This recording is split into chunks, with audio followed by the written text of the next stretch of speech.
How can you get your legs open like that? Shut up. Anyways, here's the deal. People say, how do you afford to eat all that fruit? Well, when I was doing drugs, we did things that were criminal to get the money to buy the drugs. And people say, Ali, I'm laughing because people say, you still look like a fucking meth addict, mate. Nothing's changed. I've been clean since 1997. Fuck yous. Alright, so we've got pineapple and papaya here in Thailand. Can you sort of see that? So it's about the size of my head. So it's fuck all calories. I mean, this is like, these are my snacks. This is what I snack on, during morning while I'm working on the computer. So this costs about,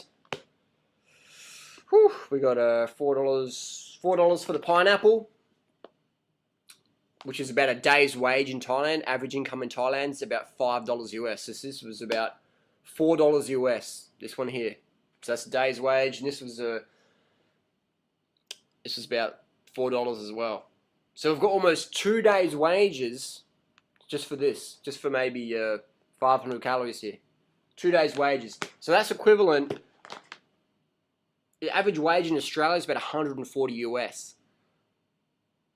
So that's like almost two days' wage. That's almost worth, let's say, $220 US in Thai, once you break it down. And this is local fruit. This is not imported. This is locally grown, maybe 20, 30, 50 kilometers from here. Maybe even less. This is locally grown fruit, and it takes the local people up to 2 days to earn enough money to buy this if they're on the basic Thai minimum wage.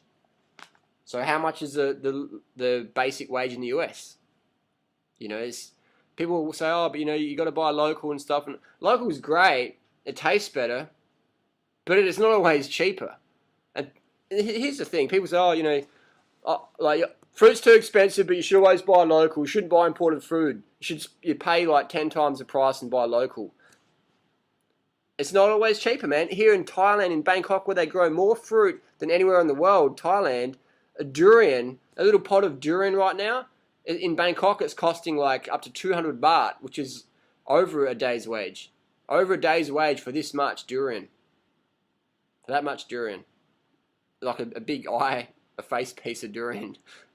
Over a day's wage just to earn that. Oh, and you can buy literally 10 Snickers bars imported from China for the same money. It's quite interesting here. So what do people live on here? They live on rice, they live on vegetables, and they live on insects.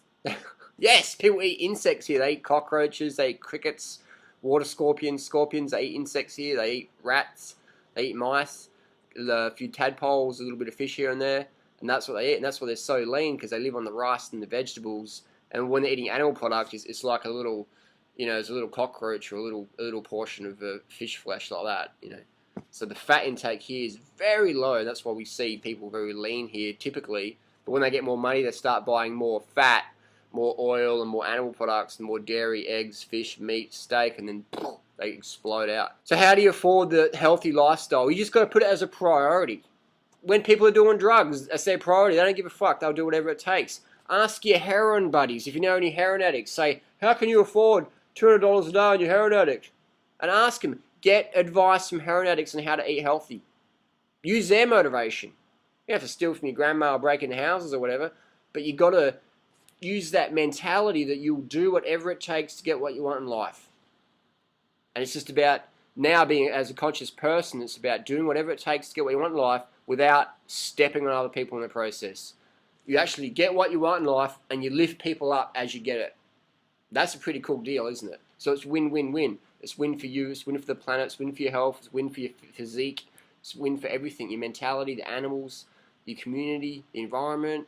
It's win-win-win. So I tell people, move to areas where you can get the quality food, where you can get the quality training partners, where you can get the quality support.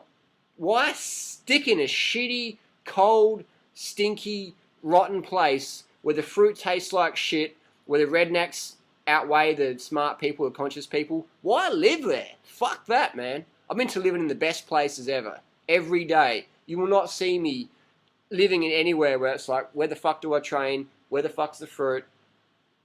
I'm not down for that, man. I'm not down for living with downers. live with people who have high standards, live in environments that have high standards. Yeah, you're always going to get a couple of rednecks, that's fine. You're always going to get a couple of pieces of fruit that are sour, that look good on the outside, but they're crap on the inside. That's just life. Chuck it in the compost, keep on rolling. So how do you afford the fruit? Organic wholesalers, markets, farmers, get a job on the fruit farm. The ironic thing is locals can't afford to buy a lot of fruit, yet then when those locals work on the fruit farms, and I've been to these fruit farms in Thailand, they can eat as much fruit as they want. So it's sort of quite a paradox. But here in Thailand, people love eating a lot of fruit. Like, you give them the fruit, they'll eat it. It's not like in Australia where they'll be like, this fruit will make you fat or whatever. Here, they'll chow it down. They see me eating the fruit and they're like, they love it. They love it. They just think, how can you afford it? That's a lot of money. And then you get the Thais that have a lot more money, and they're sort of a bit more westernized, and they start thinking, well, fruit does make you fat, even though I'm getting fat from all the dairy and the steak at the business lunches. Must be the bananas I don't eat. Must be the durian I hardly ever eat. And they don't get it. They get smarter, but they get dumber. They get really good at learning dumb things. They get really good at business and meaningless crap. Meanwhile, their health's just going out the window. They get really good at doing dumb things. So bottom line, in life, just have goals, work towards them daily, do whatever it takes to get what you want. And it's in the process, help raise people. When we raise others, we raise ourselves. And don't be afraid to dish out some tough love. Carb up, fruit up. I'll see you next video. Thanks for watching.